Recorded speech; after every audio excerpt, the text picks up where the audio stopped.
Assalamualaikum, salam sejahtera bagi kita semua. Saya Vanexia Belia dan rekan-rekan saya dari kelompok 3 kelas MC101 Prodi Manajemen yang beranggotakan Andre Setiawan, Devindi Arvinasari, Jeffries Ansa, Vera Amanda, Suhardi, dan Nesti Stianingsih. Kami akan mempresentasikan mengenai proyek kami, mengenai penggunaan Zoom Meet sebagai media pembelajaran bagi para pengajar. Latar belakang proyek kami tentang pemanfaatan teknologi informasi didasari oleh perkembangan yang semakin maju. Dengan aplikasi Zoom Meet ini, pembelajaran yang memiliki interaktivitas antara pendidik dan peserta didik, meskipun tidak dalam satu tempat yang sama, dengan adanya video conference akan membantu proses pembelajaran yang dilakukan. Selain hal tersebut, pengajar dan peserta didik bisa bertatap muka meskipun tidak langsung, melainkan melalui interaksi video. Tentu saja dengan menggunakan video conference, pembelajaran bisa dilakukan di mana saja dan efektivitas dalam pembelajaran bisa tercapai. Selanjutnya, teknologi yang semakin hari semakin menjadi lebih baik juga masuk ke dalam bidang pendidikan. Perkembangan ini kami rasa juga harus diimbangi oleh penggunanya, agar pemanfaatan teknologi ini maksimal. Berikutnya ada fitur-fitur Zoom. Zoom merupakan sebuah aplikasi yang menyediakan layanan video conference atau pertemuan dengan menggunakan video yang memungkinkan pengguna untuk melakukan obrolan daring. Aplikasi ini memudahkan pengguna untuk bertatap muka secara virtual menggunakan video maupun suara. Fitur-fitur yang ada pada Zoom antara lain: yang pertama, ada recording. Pembelajaran dapat direkam dan ditonton berulang-ulang. Yang kedua, ada fitur chat. Pendidik dan peserta didik dapat berkomunikasi melalui chat. Contohnya untuk bertanya sesuatu atau membagikan link pembelajaran. Yang ketiga, sharing screen. Berbagi materi pembelajaran, baik berupa materi video maupun materi presentasi. Yang keempat, group learning. Kita dapat mengundang peserta maksimal sebanyak 100 peserta dan batas waktu 40 menit. Yang terakhir ada one-on-one. Pertemuan hanya berdua tanpa batas waktu. Pengguna untuk akun gratis. Baik, selanjutnya ada beberapa tahapan yang harus kita jalankan dalam pelatihan aplikasi Zoom Meeting. Yang pertama adalah dengan membuat konsep serta materi pelatihan. Kemudian yang kedua, melakukan analisa dari data-data yang sudah terkumpul. Dari analisa tersebut kita lanjut kepada pelaksanaan pelatihan kepada tenaga pengajar.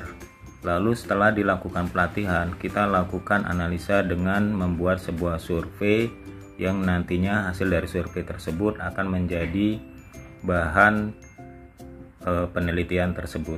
Terima kasih. Saya akan membawakan sesi berikutnya, yaitu mengenai materi pelatihan. Pelatihan menggunakan aplikasi Zoom ini dapat dikatakan berhasil berdasarkan dari antusiasme para peserta pelatihan saat menyimak materi yang disampaikan oleh narasumber. Materi-materi yang perlu dipersiapkan antara lain pengenalan aplikasi Zoom, install aplikasi, registrasi akun, membuat jadwal, membuat undangan, dan pembelajaran. Baik, saya lanjutkan mengenai target achievement. Dalam pelaksanaannya, perlu ditentukan target pelatihan dan pembelajaran menggunakan aplikasi Zoom Meet. Dari sisi peserta mampu memahami pengertian aplikasi Zoom Meet serta manfaat dari aplikasi Zoom Meet. Dari sisi pengajar mampu menjelaskan metode workshop atau open class serta fitur-fitur dan pengelolaan pada aplikasi Zoom Meet.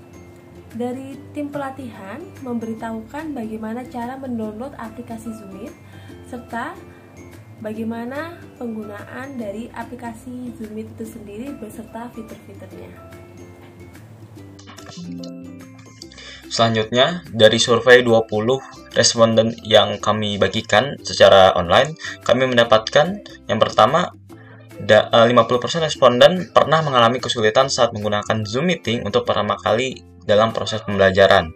Nah, selanjutnya 50% dari responden sudah mengerti saat menggunakan media Zoom pembelajaran. Kemudian, 45% dari 20 responden ini menyampaikan bahwa literasi yang kurang memadai saat menggunakan Zoom, sehingga 55% selanjutnya mengatakan bahwa literasi sudah cukup memadai bagi mereka dalam menggunakan Zoom.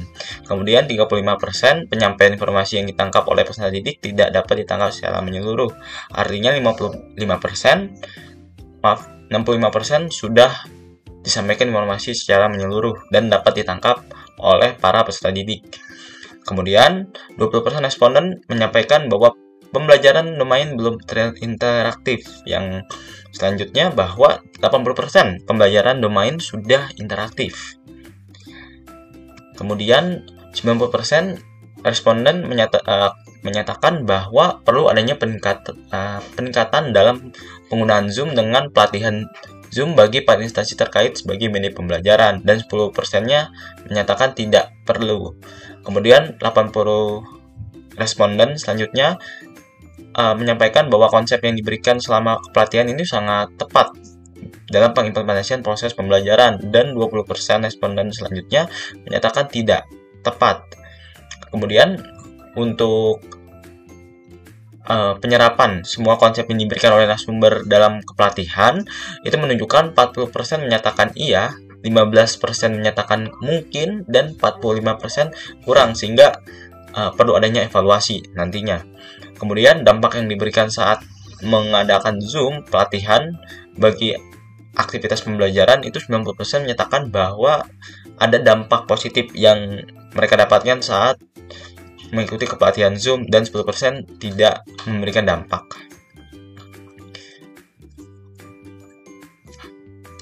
Selanjutnya adalah kesimpulan dari pelatihan kami ini, yaitu dalam bentuk growth mindset. Pelatihan membawa dampak yang cukup terasa dalam penerapan ide dan kreativitas untuk membuat kreasi model pembelajaran jarak jauh. Dalam bentuk inovatif, membantu pengajar mengimplementasi dalam bentuk bahan ajar yang kreatif sehingga siswa dapat menerima pembelajaran secara terbuka dan antusias. Dalam bentuk kreatif, implementasinya yang disesuaikan dengan karakteristik para siswa agar dapat lebih mudah dipahami dan oleh para siswa. Selanjutnya, yang terakhir, efektif. Perlu adanya dukungan dari pemerintah untuk menampung aspirasi para pengajar dalam melakukan inovasi dalam proses mengajar melalui media pembelajaran jarak jauh. Sekian dari presentasi kami. Terima kasih telah menonton. Assalamualaikum warahmatullahi wabarakatuh.